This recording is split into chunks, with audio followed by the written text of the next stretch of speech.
I'd like to go ahead and call this meeting to order. Mr. Warmers will be joining us telephonically, as you all heard. And right now, I'd like to go ahead and start with the Pledge of Allegiance. And Lisa, would you kindly lead us in the pledge? I'm staring at you like really nervous. Okay. Thank you. Please rise. I pledge allegiance to the flag of the United States of America and to the republic for which it stands, one nation, under God, indivisible, with liberty and justice for all. Okay, thank you, Lisa. Okay, well, welcome, everyone. I need a motion and a second to adopt the agenda. So moved. Okay, all those in favor say aye. Aye. All those opposed say no. Okay, great, thank you. I'd like to go ahead and I have a report of closed session action items. The Board of Education in closed session held on July 18th, 2016, voted to ratify the settlement agreement between the district and certificated employee number. I don't have the number in front of me. Let's see. To be filled in later. To be filled in later. Let's see. The next line. No. In connection with the pending dismissal proceedings before the California Office of Administrative Hearings. Okay, thank you, Dr. Liberati. Okay, perfect. Okay, it's employee number 06-15/16. Okay, so that's our certificate employee number. And in connection with the pending dismissal proceedings before the California Office of Administrative Hearings. And the roll call vote was unanimous. Okay, the next one I have, oh, now this one does have an employee number. Okay, the Board of Education in closed session held on July 18, 2016, voted to ratify the settlement agreement between the district and certificated employee number 07-15/16 in connection with the pending dismissal proceedings before the California Office of Administrative Hearings. The roll call vote was unanimous. Okay, so then the next thing on my close the session is the Board of Education in closed session voted unanimously to approve the following administrative appointments. Dr. Katie Crumpy is not here today, but we approved the appointment of Chief Academic Officer effective August 1st, 2016. Dr. Katie Crumpy comes to our district from Culver City Unified School District, where she served as Assistant Superintendent, Educational Services since July 2013. She previously served in our district from September 1991 through June 2013 in the following positions: high school science teacher, high school assistant principal, elementary principal, and director, state and federal projects.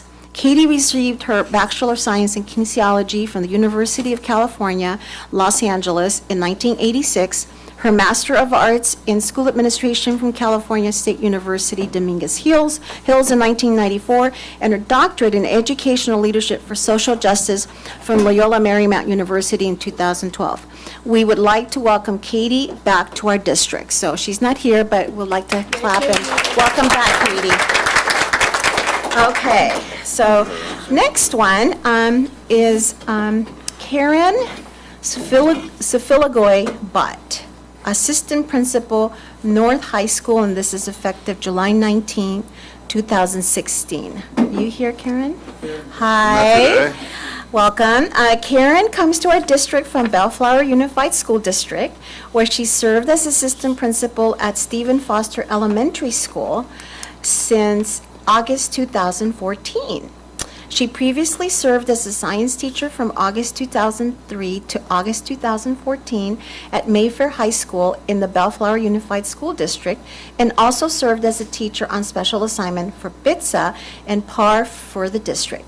Karen received her Bachelor of Science in Biological Sciences from California State University, Long Beach in 2003, and her Master of Arts in Educational Administration from California State University, Dominguez Hills in 2009. We would like to welcome Karen to our district. Welcome. Would you like to say a few We words? make her get up and talk, Would you like to yes. say a few? Yes, it's tradition. Great. Well, I just wanted to say thank you. Thank you for having me here tonight and for joining me into the Torrance Unified family. I'm very excited to be working in Torrance and to be working especially at North High. So thank you for having me, and I look forward to the opportunity. Oh, well, you're very welcome, and welcome. Thank you. Okay, the next is Jenna Murata, Assistant Principal, South High School, effective July 19, 2016. Hi, welcome. Jennifer served as a resource teacher for guided reading for our district since July 2015. She previously served as an English language development teacher from September 1997 to June 2013, and ELD coordinator at North High School from September 2004 to June 2015.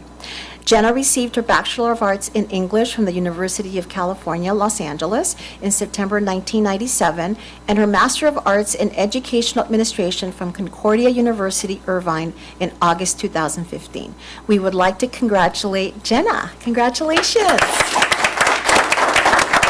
you like to say a few words? Well, I just want to say that I am a proud graduate of Torrance Schools, so it's an honor to become part of the administrative team. Which high school? here. West High School. Okay. I'm also a proud mom of 4 students in the Torrance Unified School District at all 3 levels, elementary, middle, and high school. So it is a great privilege to become an administrator here in Torrance. I'm really excited about it. Thank you. Can I have your husband stand up? Oh, Get back there. it's my husband back there, Lauren Rada.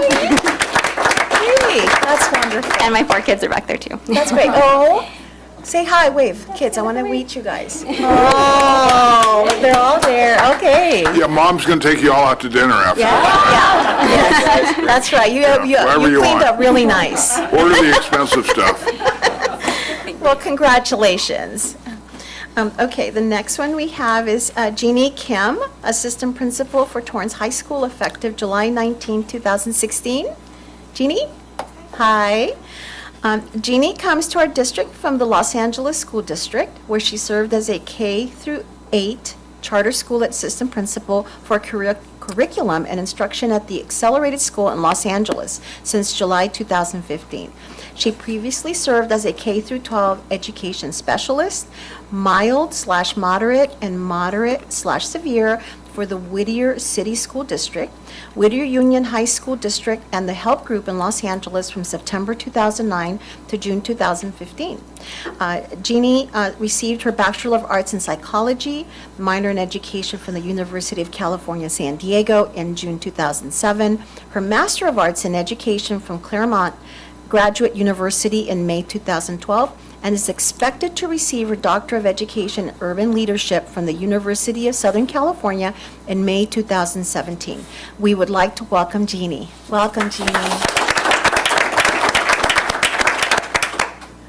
I prepared a short speech on the spot right now because I got nervous. But I'm Jeannie Kim. I'm really excited to be here as the assistant principal for Torrance High. I'm happy to serve the community, and I have my expertise in urban education, so I want to bring it back over here to help our students that have extra support needs. You know, I want to support my journey here, so thank you. Well, welcome. And congratulations. Okay, next one is, let's see, Michelle Shirley, Assistant Principal for West High School, effective July 19, 2016. Hi. Michelle comes to our district from Palos Verdes Unified School District, where she served as a science teacher at Palos Verdes High School since 2008. She also served as a principal for Palos Verdes Peninsula Summer High School and interim assistant principal at Palos Verdes Intermediate School during 2016. She previously served as a teacher at La Serna High School in the Whittier Union High School District from 2008 no, I'm sorry, 2004 to 2008. Michelle was also a student teacher in our district in 2004.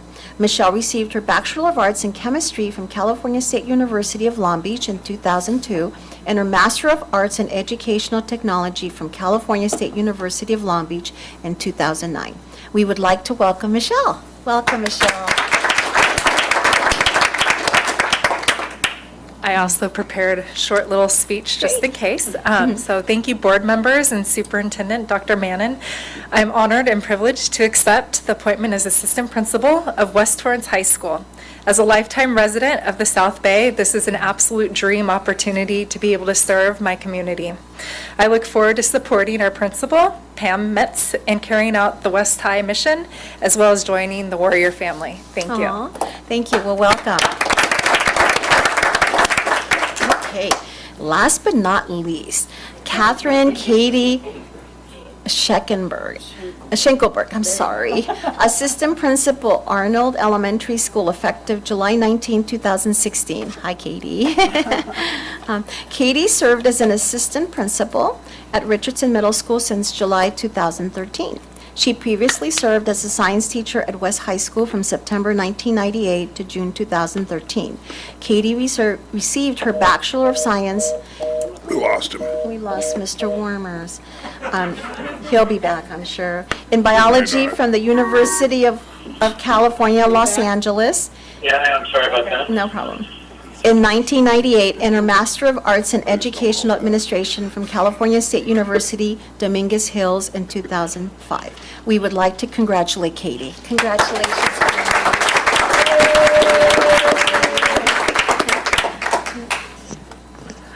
Thank you so much. It's an honor and a privilege to become part of the Arnold family, and I'm really looking forward to making the change to elementary school. My daughter is starting kindergarten in the fall, and so to learn more about what happens at elementary and to be part of making a big impact in those children's lives is really exciting to me.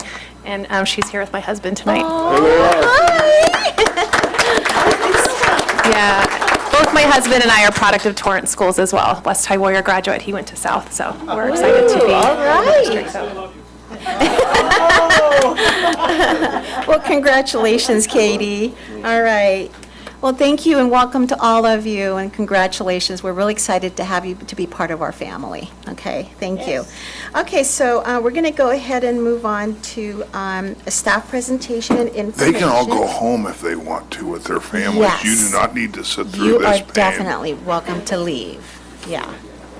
It's not mandatory or requirement. All your principals have a Fleming's dinner certificate in their pocket Yeah, sure for they you. do. I appreciate the card. I hope I don't max it out. Yeah, okay. Bye. Happy summer. Thank you. You're welcome. Bye. Bye. Yes. Yes. Okay, so we're going to go ahead and go with our wellness policy survey results, 2015, 2016, and revised policy for 2016, 2017. Lisa Woodbury. Hi, Lisa. Hi. So my name is Lisa Woodbury. I am the Director of Nutrition Services here in Torrance Unified, and I'm also the Chair of the Wellness Committee. The purpose of this presentation is to update you on the impact of the wellness policy in our schools for the 15-16 school year, and to give you a little update on what the committee plans on doing for the 16-17 school year. So the wellness policy does state, and it is a state mandate, that we must monitor and evaluate the policy each year. And we also put it in our policy that we would report it to the board every year as well and make the survey results public, so they are posted on the Nutrition Services website. So we decided back when we revised the policy initially in 2014 to do a series of evaluations and surveys that we sent out to various groups in the district. So this is the results of that survey. Okay, so the wellness policy and the committee in action. The purpose of the wellness policy is to promote health and wellness and to convey positive, consistent messages to all district students. And we feel that's a very powerful message, and we're really trying to do that for our students. So this past school year, 15-16, we did a few things to help do some outreach into the district to make sure everyone was aware of the policy. So we provided resource binders to all of the principals for all the schools. I did a Q&A with the PTA presidents to make sure that they understood the impact of the policy and the rules that they needed to follow regarding foods on campus. We also held the Wellness Policy Logo Contest, which I'm very proud of. The winning logo is actually on this first screen. So that's now the official logo of the Wellness Committee. It was a high school student, so we were really proud of that. We had like 100 and something students who submitted to that, so it was pretty exciting. So we held the logo contest, which we feel was our student outreach. We got the kids really involved with that. And then the Nutrition Services Department fielded questions about foods and beverages allowed on campus. And I feel the parents are really, the parents, teachers, principals are really starting to understand the impact of having healthy foods on campus, because the questions I got this year as opposed to last year were more positive. So that was good. All right, so jumping into the surveys. So this is the second year that we've done the assessment surveys. There's 4 surveys, one that is geared towards the school sites, the principals, or a designee at the site. We did one geared towards health services. The third one was student council and ASB officers. And then the last one was parent and volunteer groups. So a series of reminders was sent out to the groups, and they were given 1 month to complete the surveys. And they're very easy to fill out, so we got a lot more responses this year. Okay, so the first survey, so the survey results. So each slide I'm comparing the 14-15, the first year we did the survey results, to this past year, 15-16. So there was definitely an improvement in the response rate. All schools in Torrance Unified filled out at least 1 survey, which is great, because we want everyone to participate and give feedback. We also had 18 of the 30 schools complete at least 2 to 3 of the surveys, which is definitely an improvement. And then we had 8 of the 30 schools complete all 4 surveys. So we did find, I was wondering, why isn't anyone filling out all 4 surveys?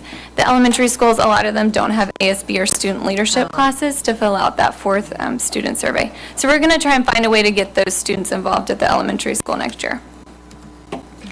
Okay, so the school site survey, this one was filled out typically by a principal or someone that was designated at the site to fill it out.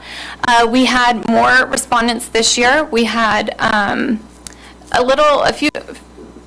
fewer schools fill it out, but most of the respondents felt that their school meets or exceeds the wellness standards, which is great.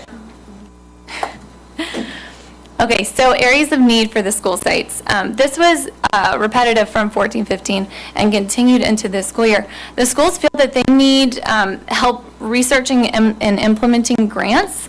They're going to help with their health curriculum. So that was a need that was found with a lot of the school sites who filled out this survey. So grants and other funding outside of LCAP funding. So improvements from 14-15 into this school year. Every person that filled out the survey was aware of the wellness policy, which that was great. They should, because I trained all the principals. So that was good. This one makes me very happy. They felt the cafeteria staff were well prepared and efficiently served the meals to their students, so that's always good to hear on my end. They agreed that the classroom celebrations involving food met or exceeded the regulations that we put in there, which is good. And then they felt the school community, parents, teachers, and staff were encouraging healthy lifestyle to their students, which is always a positive thing. All right, the health services survey. So we had about the same amount of respondents last year as we did this year. And what's interesting is the percentage of health services staff, this is district nurses and the other health services staff. In 14-15, 95% of the people who responded felt that health services met or exceeded the standards in the wellness policy, and it actually decreased this last year. And I'm not really sure why. I did have a dialogue with the health services staff, but we couldn't really come to a conclusion as to why.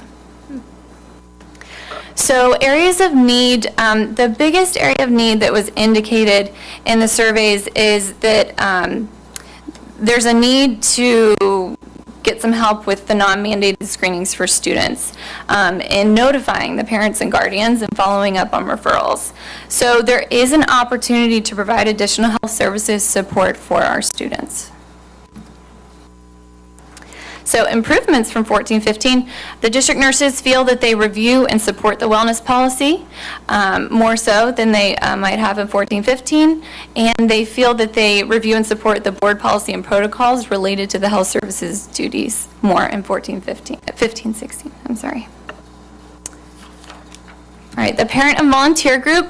So initially, this survey was geared towards PTA, and we felt that that was a little restrictive, so we did expand it and encouraged other groups to fill it out this past year, 15-16. So we almost doubled the number of respondents. We got 97 parents who filled out the survey, and the majority of them felt that their school meets or exceeds the wellness standards on campus. So that's pretty exciting that the parents are feeling that the campuses are healthy as well. So the areas of need, the parents do feel that they need to make more of an effort to coordinate with nutrition services whenever they're selling or serving foods on campus during specified times, because it might actually impact the student participation in the cafeteria if the kids are eating in a classroom celebration close to the mealtime. And another area was that there was a lack of awareness in the wellness policy. So the parents that filled it out might not have been as aware as they should be. So that's an area of opportunity for the committee. So improvements from 14-15, the parent volunteer groups did feel that they followed food safety and sanitation standards at school-related events, which is important because you want to prevent food poisoning. And then they also feel that they're ensuring that the foods and beverages sold on their campus are compliant, which is good.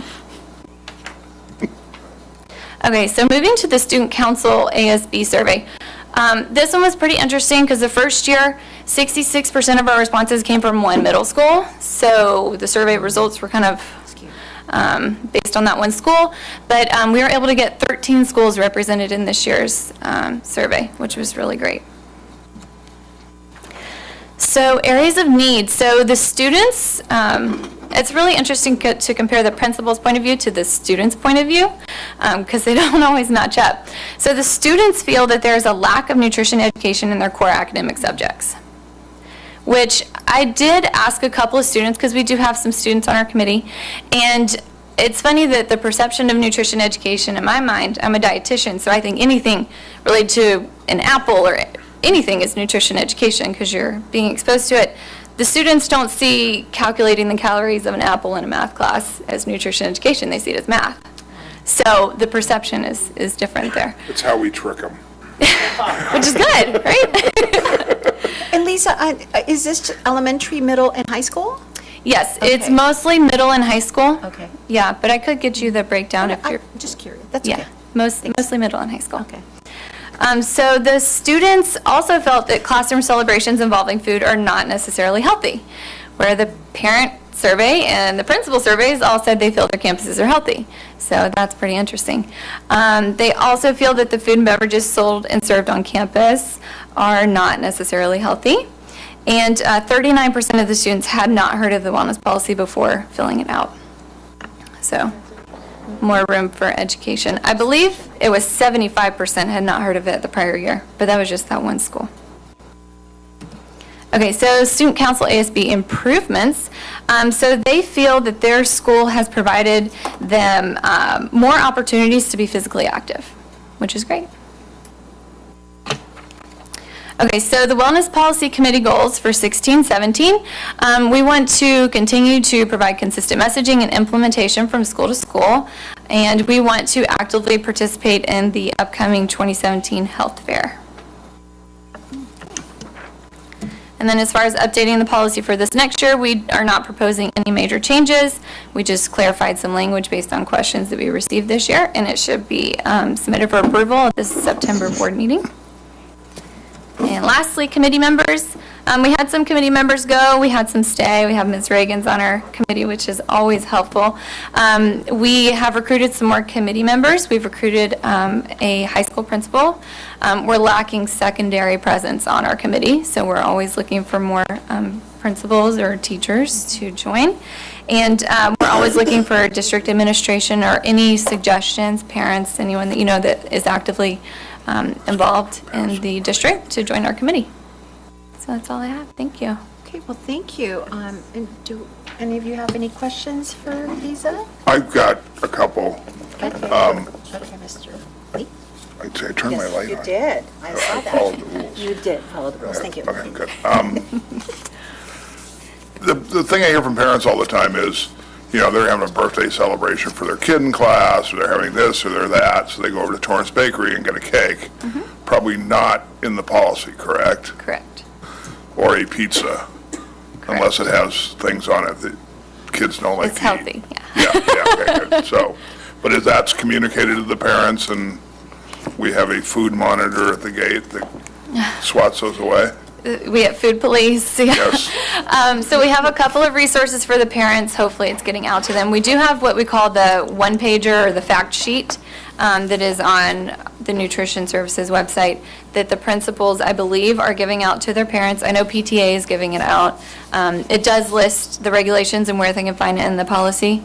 We also have a resource guide that we created last school year that has all kinds of resources and food items that parents can look at to see what's compliant.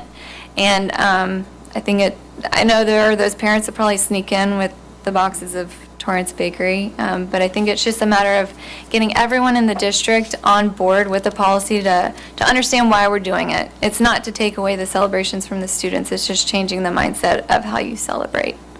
So, Good. And then the second thing, which is nothing to do with nutrition, that is a very good-looking PowerPoint presentation. Thank you. I personally hate PowerPoint. Yeah, that's good. I wanted to make sure you were awake with the colors. We used to have some that were 80 slides long where, don't laugh. I know. You know who they were. Yes, And she's I not, agree with they're not here Mr. Lee. anymore. So, but anyway, so this was a Thank very you. good one, and I really visually looked nice, and, you know, maybe if you shared, it would be a good thing. Give me a call, 6351. Right, Any other thank you. questions? I actually had a question, Lisa. Yes, ma'am. Your policy that you said you provide to the parents, is it in other languages or is it just in English? It's just in English, but I can look into getting it translated into That would, I don't know, I mean, I think that would be something that would be of value. Absolutely. Maybe the top 2 languages. Okay, absolutely. All right. I can Just do that. provide as a tool to other diverse languages. Absolutely. Any other questions? No, I also agree, though. Nice presentation, and thank you so much. Yeah, thank If you. we have no other questions. Okay, Thank you. and thank you, Enjoy guys. your summer. Thank you, you too. You're welcome. Thank you. Okay. Okay. You can leave too. Yes, you may leave too, because I know you have a baby. Bye. Okay, so now I have a public hearing and board's initial response on the SEIU Logo 99 initial contract proposal. The SEIU Logo 99 initial contract proposal was submitted at the regular meeting of the Board of Education held on June 20th, 2016. Copies of the initial contract proposal have been available in the city libraries and the Human Resources Department for review by the public. A public hearing will be held on the SEIU Local 99 initial contract proposal at this time. Is there any public comment related to the SEIU Local 99 initial contract proposal? Okay, seeing none. The Board of Education looks forward to the continuation of cooperative, good faith contract negotiations with SEIU Local 99. The board's initial response is to refer the SEIU Local 99 initial contract proposal to the board's representative for negotiations. Okay, move on to the public hearing and board's initial response on the Torrance Unified School District initial contract proposal to SEIU Local 99. The TUSD initial contract proposal to SEIU Local 99 was submitted at the regular meeting of the Board of Education held on June 20th, 2016. Copies of the initial contract proposal have been available in the city libraries and the Human Resources Department for review by the public. A public hearing will be held on the TUSD initial contract proposal to SEIU Local 99 at this time. Is there any public comment related to the TUSD initial contract proposal to SEIU Local 99? Okay, seeing none, the Board of Education looks forward to the continuation of cooperative, good faith contract negotiations with SEIU Local 99. The board's initial response is to refer the TUSD initial contract proposal to SEIU Local 99 to the board's representative for negotiations. Okay, we move on to oral communications. Okay, thank you, Dr. Mannon. We'll go ahead then and move on to the discussion action items. Instructions to the public. Speakers wishing to address the board on agenda topics are permitted 3 minutes per topic. Total time granted for public input shall be limited to 30 minutes per topic. The board policies require that public presentations to the board comply with certain procedures, including items 2 through 4 listed in oral communications. We'll move on to subject 11.2. I need a motion and a second for the approval of proposed board policies and board bylaws update July 2016 revisions, first reading. I make a motion to approve. And waive the second reading. Yeah, that's the way we do that. Okay, may I get a second? Second. Any third, discussion? fifth. All those in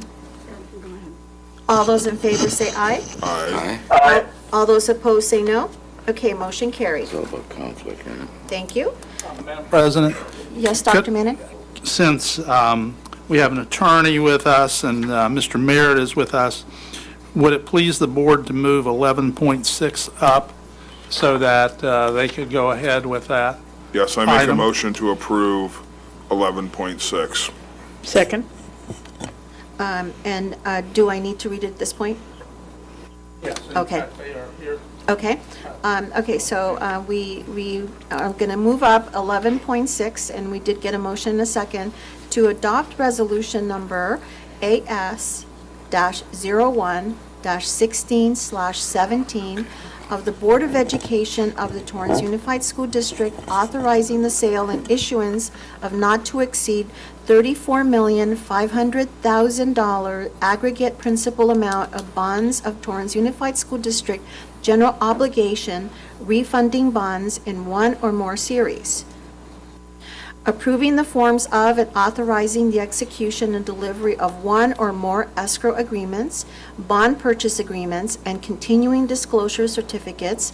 Approving the form and authorizing a method for review and approval by members of said board of one or more official statements and authorizing the execution of necessary documents and certificates and related actions in connection therewith. Dr. Stowe. I'm just going to introduce Don Field, who's our bond counsel with Orrick, Harrington, and Sutcliffe, and Randy Merritt, who's a bond underwriter with Raymond James, and they'll go through the details of the proposal. Okay, thank you. Welcome. Good evening, I'm Don Field again from Orrick. I think I need to take some lessons on that PowerPoint to get these titles of our resolutions for you. I'll say. Yes. But before you tonight is a resolution to refinance some of the district's outstanding bonds that were issued in 2009. They're your Build America bonds, and there's opportunity to refinance those for savings. The resolution in front of you approves that refinancing and approves the documents that will help implement that bond purchase contract, an escrow agreement which will hold the funds until those bonds can be called for redemption, and then a continuing disclosure certificate. A couple of things to highlight in the resolution. Under state law, you can only refinance these bonds if there's savings, and you cannot extend the maturity beyond the existing maturity. So there won't be any extension of the debt, and it'll be for savings. And in addition, as an added threshold in the resolution, there is a threshold of at least 3% savings, which is sort of the municipal standard best practices, that if there's 3% savings, that a municipality should look at refinancing it. Randy will touch on the market conditions to now, because I think the expected savings are much greater than that. So are there any questions on the resolution? Well, maybe more for the Raymond James guy, but what's the spread between the old and the new? Just one other thing, sorry. Before he gives you the spread, one of the other advantages is this refinancing, these are the district's Build America bonds. And so the federal government is paying a subsidy on these bonds. And as we have learned since they authorized that subsidy in 2010, is that the federal government took some of it back. So you aren't getting as much as you originally expected. And by refinancing these for savings now, it gets rid of some risks that the federal government takes more of it back. So, go ahead. Good evening. Good evening. What Don's referring to is the federal sequestration, which has been in effect for the last few years. So when you sold the bonds, you sold taxable bonds, which is a little bit different than what you ordinarily do. The interest rate was 7.1%. The federal subsidy is 35% of that. So the net cost when you sold the bonds was 4.61%. With the sequestration, we're at 4.78 right now. And we're looking to replace that with bonds of about 3%, just under 3%. Good, okay, good. That's good news. So that savings will translate to taxpayer savings of roughly $4.3 million. A year? And on a present A value. year or in total? Total, over the life, from Yeah. 2020 through 2034, which works out to be about $280,000 a year.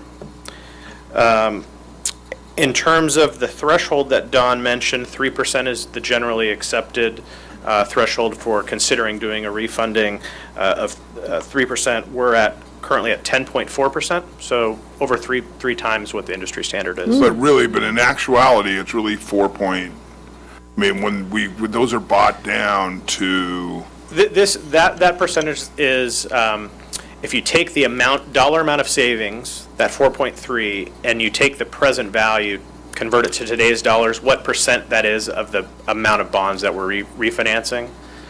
But the actual interest rate that the taxpayers will be paying is roughly 3%. okay, so basically what the taxpayers are paying is going from about 4.1, 4.2, what the... Yeah, 4.7 right now with Yeah, the sequestration, 4 down to 3%. And without the interest rate risk of the government playing with those, and we're changing them from taxable bonds to non-taxable bonds To tax-exempt as well. bonds. Tax-exempt bonds. Right. So, okay, there's a lot of moving That's right. pieces there, but that's okay. Right. And, right now, that extra interest is going to be paid out to bond investors that's going to now be coming back to the community. Right, and so, but does Raymond James give us those cool plastic tombstones? It's been a long time since we've done those. It's not necessary, I'm just asking. The bomb never did, but I just figured I'd ask.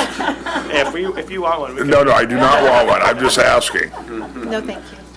Okay. Any other questions for these gentlemen? Very good news. Yes, very good news. Very good news. Love saving money. Yes, we do. Okay. Thank you, gentlemen. Thank you very much. Will we have a motion on the floor? I was trying to figure that Okay, out. all those in favor say aye. Aye. All those opposed say no. Okay, motion carried. Thank you very much. Aye. Thank you. Good night, gentlemen. Happy summer. Okay, so we're going to go ahead and 11.2. move back to 11.3. I need a motion and a second for the approval Did to... we do 11.2? The bylaws. They did the bylaws. I'll make a motion to approve the proposed board policies. I believe we did We did this that one? We did the already. second reading one, Yes. too. Oh, we did, oh, that's And right, we we- did, yes. okay, good. Okay. Then Yes, thank Our you. school. Okay, so I need a motion and a second for the approval I make a to... motion to approve 11.3. Okay, approval to purchase and implement Power School, a student information system. Mr. Mara. Hello. Hello, good evening. So before you, you have a request to approve a brand-new student information system. As you know, in the past year, there's been a whirlwind of activity in IT, upgrading all sorts of systems, collaborating with HR to bring in ASOP, collaborating with M&O to bring in School Dude, an online system. You just saw Lisa, we're changing over her point-of-sale system over to Titan, and a half dozen other things that we've invested in technology, in addition to the new data center that you approved, and so on and so forth.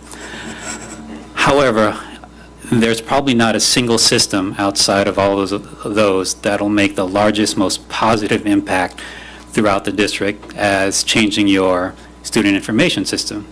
As you know, that'll impact pretty much almost every user in addition to the community at home once we make this change. So the question is, why? Do we really need to do this? And the answer is yes. As you know, and this has been sort of on the table even before I got here, that our existing system, Zangle, has been kind of on its last legs.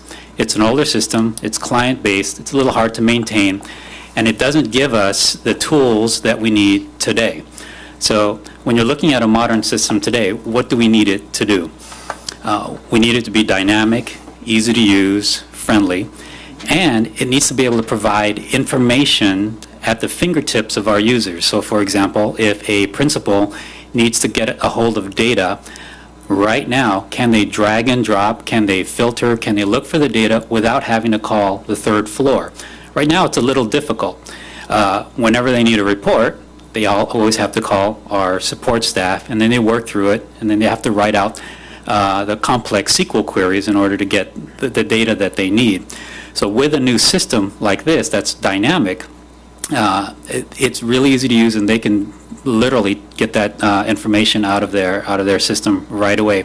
Same thing for the teachers.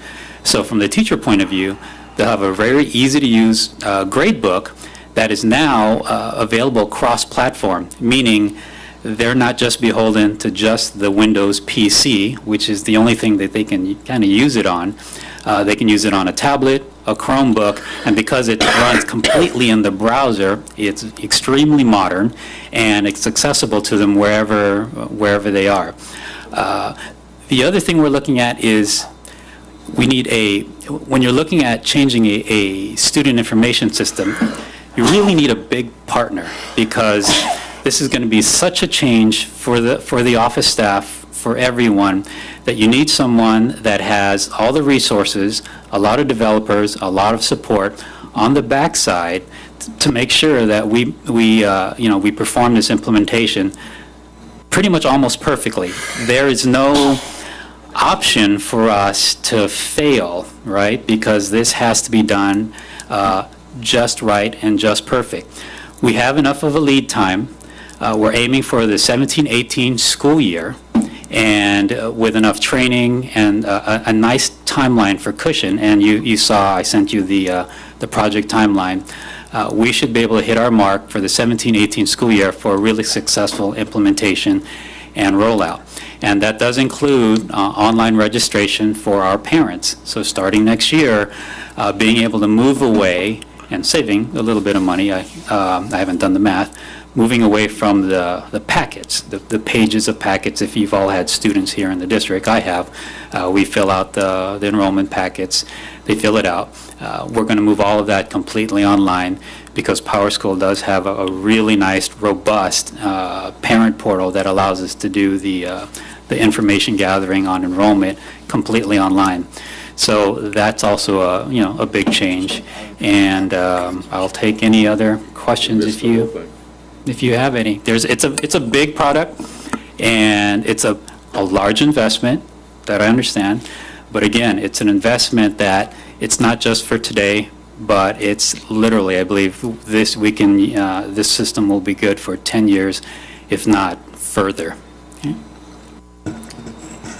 Good you've done all this stuff right when I get kids out of school. I used to hate that registration package. Yeah, and I told my wife I wish we had a third kid, because our last one will not enjoy the online registration. But that's okay. I want to thank you, Mr. Mara, and Melinda. For making time to provide us with a demo. Mrs. Reagans and I attended that demo, and you answered a lot of my questions. I had a huge concern about the language, not concern, I was very, very pleasantly surprised that it's provided in different languages, which is something that Parent Connect, I guess, did not. have or was limited to that. I had a concern about access, and I believe that, Mr. Morrow, you said you're going to be able to work with the parents that don't have access by maybe utilizing libraries or coming onto the school district to do that. And I think Mrs. Reagan's and I were talking about the online registration and how that's going to work with some of our nonprofit organizations that are right now benefiting with the registration on site and how that's going to work. So I'm sure we'll have to bring that up. Yeah, just the management of the paper and being able to electronically record all of even the waivers when students and when the parents enter. All right, here's my model release form. Here's the waiver for, I want pesticide notices sent to me via email, et cetera. All of those checkboxes that now are no longer going to need to be tracked at school in a file folder in a drawer, because I think that's how we kind of try to sort it out now. Just having a lot of that data electronically, it would be amazing. And I know Ms. Reagan's talked about, we talked about having even a directory list for those that want to join PTA and providing that information to you too, again, electronically. Okay. Any questions? Mr. I have a Williams? question. Can you hear him, Gil? I hear him. Okay, yeah, we can hear you. One of the things that the SBA does is use an instance of Zangle to be able to register students into their school. Is there going to be able to do something like that with PowerSchool? Yeah, we'll be able to do an instance also for SBEA. Okay. And you were being very kind when you said it's difficult to use Zangle. I'm probably the only one on the board who's used it. I've used It's more it. than difficult to use it. I've used it with my kids. No, I use it as a principal when we were setting up the SBA. Actually registered kids. It was really difficult to use. Yeah, it's really night and day, the technology that we will be getting. Some of the principals, our middle school and high school principals, saw the demo of just the scheduling piece on how you schedule in PowerSchool versus the other system. And they're blown away because, again, it's intuitive. There's like a whiteboard, literally a whiteboard, and you drag and drop sections and drag and drop courses, and it'll automatically tell you whether or not the section is full. And you can do your matrix conflicts and your, I don't want to get into all the scheduling piece, but when they saw that, they were just amazed at the flexibility that it allowed for them. So, we are going to be eons ahead. We're going to we'll be caught up. Right. We'll be caught up. Let's just say that the technology is here now, and this is the best time. We have a great opportunity to really look at, actually internally, look at our best practices. Are we actually doing things the best way we should? And, part of this investment is analyzing and aligning our business processes. Who owns what piece of data? Who's in charge of this data? Who should be performing the input? I've talked to some of you before, there's been a little conflict, or not because of a lack of effort or that they don't want to do the job, but it's just sometimes there's no clarity. Who should be entering and coding special ed? Who should be entering and coding, the language assessment pieces? So there's a few things that are a little gray to us, and I've noticed that in the past 11 months I've been here.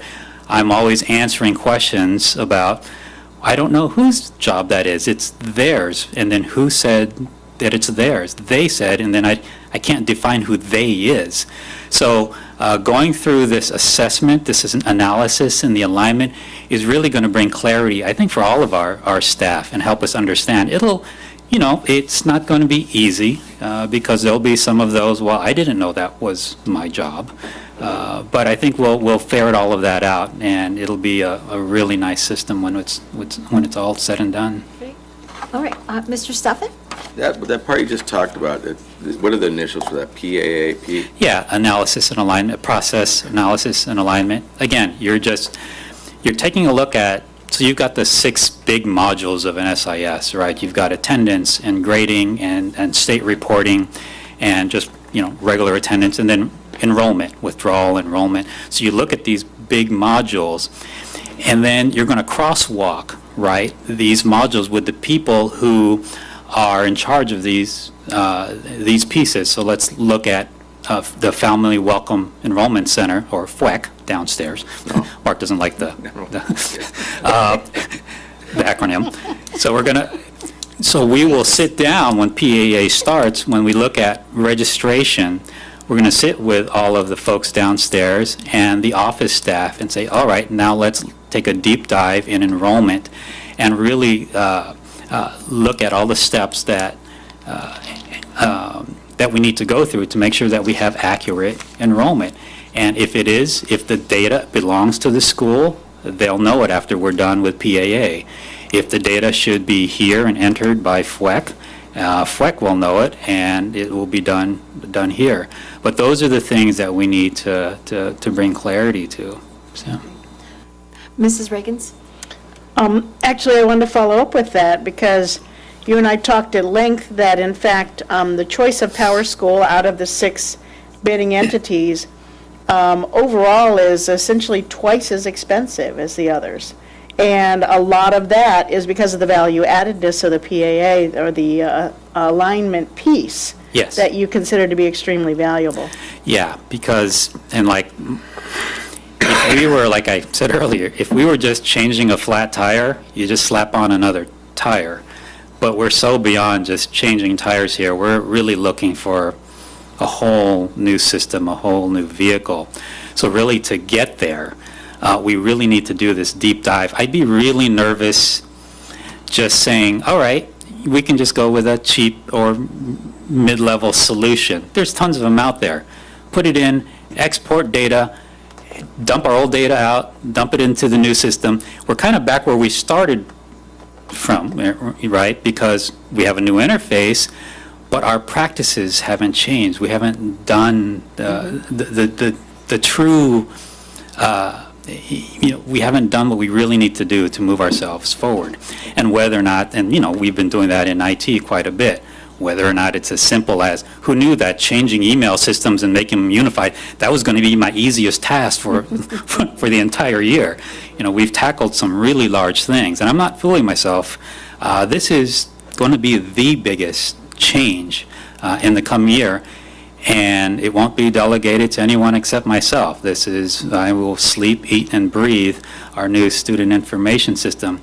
With your support and all of the resources you've allowed in terms of positions, I'm going to be able to do that. We have an awesome new data analyst who's going to help me run point on all of this, who really gets the systems on the back end. I know the front end. I know people, right? I know that my forte is gathering folks and walking them through the steps and easing them into this. It's a change, but honestly, the intent is not to give them more work. This will hopefully reduce a lot of their work. Again, because they don't have to make the phone call, things will be at their fingertips, it's easy to use, they can get to it wherever they are. So really the intent is to make things easier on us. Mm-hmm. And we have an obligation with our LCAP reporting, right? We have targeted groups, right, that we have to look after and report on. So by having a system like this, and you saw it in the demonstration on how we can view at-risk kids in real-time data. So if your metrics are attendance and grades, and the principal or the teacher log right in, they see the big dials that say, today, today, you don't have to call ETIS, today we have 15 identified students who are at risk. And how do we know that? Because it's pulling all that data together in real time. Okay, so again, it's those kinds of things that are nuanced that you really get, that we can go on for 2-3 days and show the beauty of the system. You saw a small part of it, but take what you saw and multiply it times 100, and that's what we'll be able to do in the district. Yeah, I'm actually particularly excited about this because I've seen for 12 years now, we've tried to piece together what we have and make it work. Yeah. And we've ended up with a hodgepodge of things that kind of work together, but really not very well. So a truly integrated student information system will be wonderful to behold. I entrust you with that endeavor. Thank you for the trust. Okay. Mr. Stuffin? I think Mr. Lee might be first. Do you have a question? Oh, your light was on. Oh. Mine. Oh, no, I just want to, the other 4 or 5, 1, 2, 3, 4, maybe 5 options did not really have this robust, alignment and best practice kind of system, right? So we're not comparing, the Power School had this. We're really not comparing apples to apples here. It's like Yeah, it's hard to compare systems. I mean, again, the value add, again, is in PAA. It's so a lot of we're just going to be driving the same car with a replaced tire and just continue our bad practices or not very efficient practices into the future. Right. So that's our choice. We save $1 million or. Right. Yeah. Really, it's about doing it right. I say we either do this or we do nothing. Just stick with what we got. You stick with what you have. I don't want to go halfway on it. 13 years ago, back in Hawthorne, if you remember that place, you started this there. I was Took me there. about 5, 10 years to get you to get the elementary report card going for me. I appreciate that, but that made life. But it made life a lot easier. It was the access to data, especially now. The access to data is, and this is going to be a lot more robust than I think what Hawthorne has now. Right, and I know what we did in Hawthorne 13 years ago, so I've been through this, right? And you have SchoolNet, but again, if I could spend 30 more seconds, the partnerships that Power School now has with 140 different partners, the acquisition of interactive achievement, so that we can now possibly bring that in as our data warehousing system without having to go out and shop for an Illuminate or a School City. That is appealing. Power School just acquired Haiku, which is one of the top learning management systems. So we'll see those features in here soon if we decide to license that product too. So again, we're thinking years down the line. This is something built for the future. Power School, the new company, has invested $50 million just in development. From the year I've been gone from Power School to today, it's almost a completely different product, and all the features that I've seen, I'm just amazed at what they've done in the year since it left the hands of Pearson and has now stood as its own company. So nothing is more exciting than this. And of course, yeah, I'm scared. I should, this is a good nervousness that I want it to succeed, and it absolutely will succeed, so. Mr. Lee? This company has nothing to do with MISIS and LA Unified or any of that, right? No. Good, so. It's, And just there's like thousands of school districts that use this product. Yeah. Day in, day out. They are the number one SIS in the country in terms of installed base. So They're we're not 500 inventing anything, we're buying something off the shelf that we know that works. Yes, and even though it's off the shelf, there's a lot of flexibility in the system, which is what we like, yeah. Good, thank you. Okay. Any other comments or questions for Mr. Mora? Okay, well, we have a motion on the floor. All those in favor say aye. Aye. Aye. All those opposed say no. Okay, motion carried. Thank you very much. Thank you. Okay, so we're going to go ahead and move on to 11.4. I need a motion and a second I so move. for the approval of annual I so second. declaration of need for fully qualified educators. Dr. Liberati. Thank you, Mr. Dutch, members of the board. Just to repeat, this is our annual declaration of need for fully qualified teachers. It's always our objective, of course, to hire fully credentialed teachers. The state has, in this particular instance, allowed districts to provide for an emergency credential after having conducted a full review, diligent search of fully credentialed teachers, to offer an emergency credential to those teachers that are finishing courses and don't have the credential yet. In order to do that, this allows us to, with one action, be able to do that throughout the year as those issues come up. We don't hope to have that situation. It may, as I mentioned at the beginning, it's our objective to always hire fully credentialed teachers, but in the instance when we can't, this gives us the opportunity to offer an emergency credential for a short period of time. Thank you. You're welcome, Dr. Liberati. Any questions on this? Okay, all those in favor say aye. Aye. All those opposed say no. Okay, motion carried. Okay, we're going to move on to, I need a motion in a second, for 11.5 to approve an agreement with the City of Torrance to construct recycled water retrofit systems at Cali Mayer Middle School and South High School. So Dr. moved. Stowe. Oh, yeah. Second. Thank you, Ms. Deutsch, members of the board. District staff had been working with the city this spring on this retrofit project for Cali and South. The city council, I believe, has already approved it, and the cost to us would be $87,000. That would be our portion, the split cost with the city, and then we'd apply for rebates, which would reduce the potential on that break-even point down to half of 3.23 years if we get fully funded on the rebates that we expect. So this, in addition to saving some money in the long term, it's also good for reducing the water usage. Just don't drink out of the hose. Just don't drink out of the purple Yeah, bag. yeah. There you go. Right. But they'll have like signs, right? Not drinkable. Yes, yes. Just want to make sure. And purple sprinkler heads. Of course, I've seen those guys drink that water and say there's nothing wrong with it.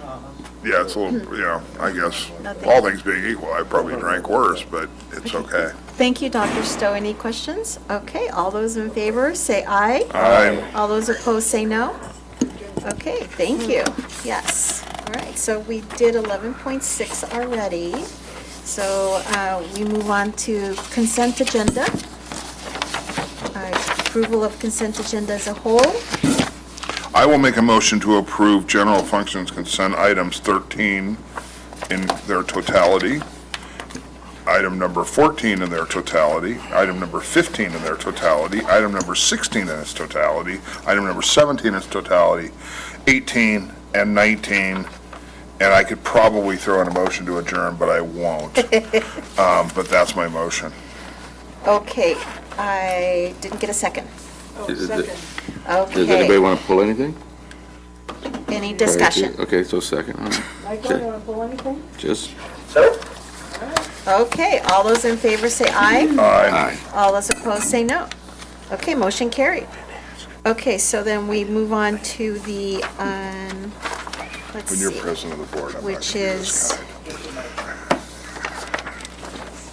information.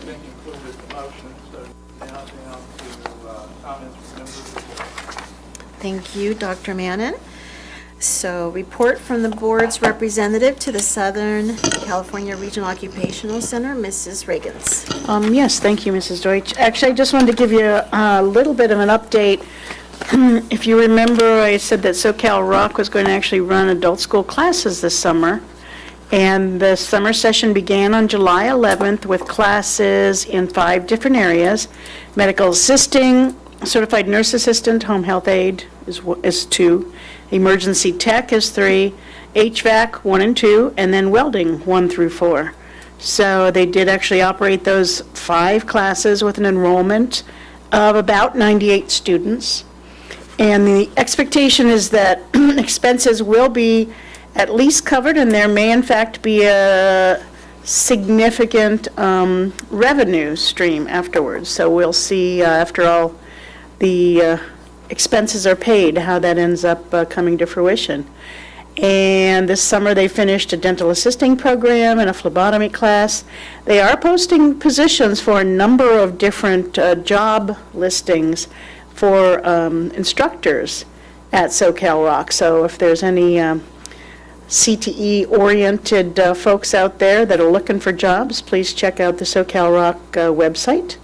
And last but not least, they are replacing a main electrical panel at SoCal Rock, which has been a major grounds project that they've been working on for a couple of years already. And they're on to phase 2. They've had the entire, by the way, parking lot right outside of the boardroom torn up for the last 6 months or so. And they will be, from July 26th to August 10th, essentially shutting down the power for the entire plant and running on generator for that period. So after that, hopefully they'll be able to be up and running and the new panel will be installed. And that's it.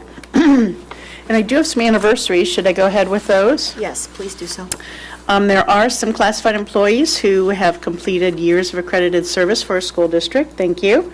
For 10 years, we have Eduardo Gonzalez and Miguel Moreno. And then for 20 years of accredited service, we have Jesus Gonzalez. And then for 25 years, that's a long time to be with us, thank you very much, is Carlin Jones at South High School. So thank you for those employees and all the rest of our employees, and I hope you're having a wonderful summer, those of you who are not working, and that you'll be ready to come back and be with our kids again in the fall. Thank you. You're welcome. Thank you, Mrs. Reagans. Any other comments from our rest of our school board? No? Okay. Motion to adjourn. Okay. Motion to adjourn. Happy summer, everyone, till next month. Okay. August 1st. Shelley, this was... That was just an amendment because we wanted